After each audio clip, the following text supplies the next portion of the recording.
you're interested in buying a home, I think you should save yourself the trouble. Find a bridge, bunch of boxes, call it home. I promise you that'll be just as much enjoyable as the experience you would incur by going to a bank and asking for a loan. Banks have made it extremely difficult for people to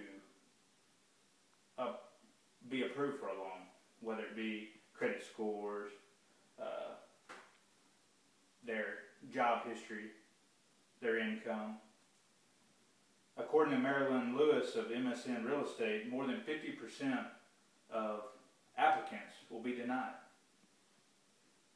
for one reason or another. Since the Great Recession of 2007-2009,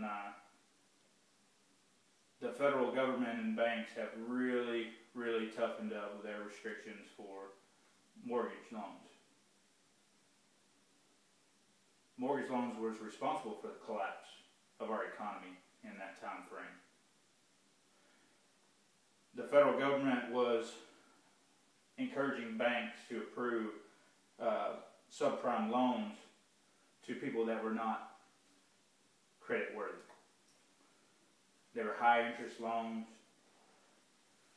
In the end result, many people got foreclosed on. They defaulted on their mortgages. They were unable to pay. They didn't have the credit history. They didn't have the income to pay for it. But yet they still received loans. Now, because of that, banks are not giving out loans. They're extremely strict now because of their lax attitude before.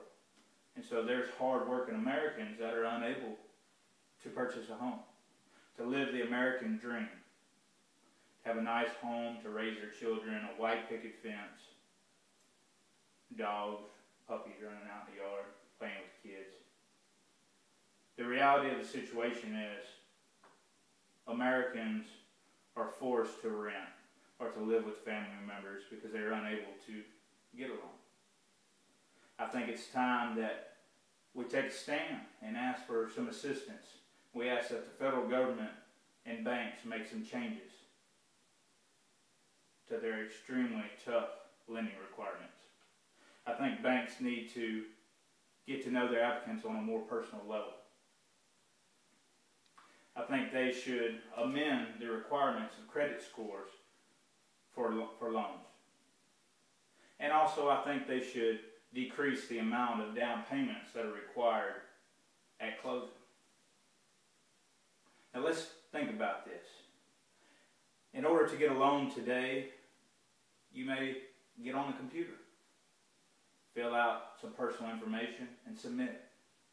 Somewhere at a bank, someone sitting at a desk, someone several states away is going to decide whether you are worthy of a loan or not. To me, that doesn't make sense.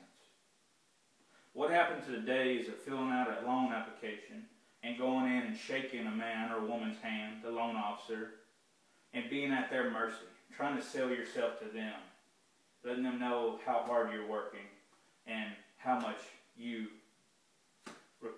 deserve that loan?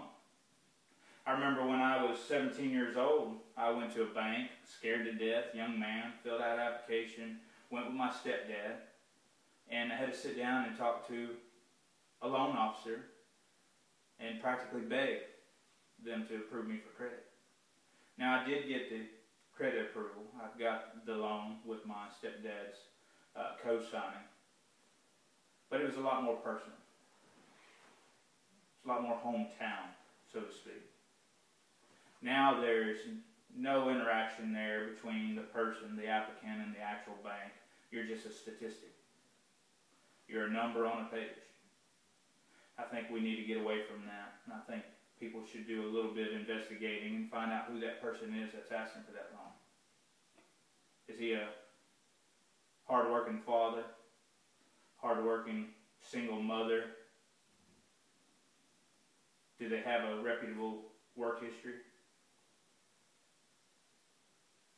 Those are things that need to be determined by the loan officer. Another reason things need to change, So often we're judged by our credit score. For many of us, we may have paid cash in the past and not built up a credit history. Or maybe we're just starting out and trying to build a credit score. Not necessarily a damaged credit score from making bad payments or late payments. So who determines that? It's a number, once again. It needs to be more personal. A little investigating needs to take place to determine, is this person starting out? Are they actually irresponsible? That number does not tell you everything about a person. Today, FHA loans, the average is a 700 score in order to get a loan. That's a high. And it takes a long time to improve your credit score. Another thing that needs to be looked at is the required down payments.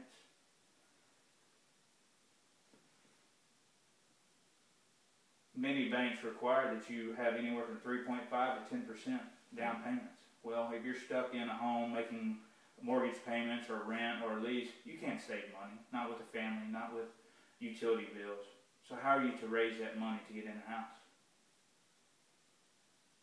All these things should be considered during the loan process. We've got to get banks to change this. We've got too many houses sitting in foreclosure, assets as the banks, but they're not making any money on it. We've got to allow lower credit scores, lower down payments, and a more personal relationship with applicants.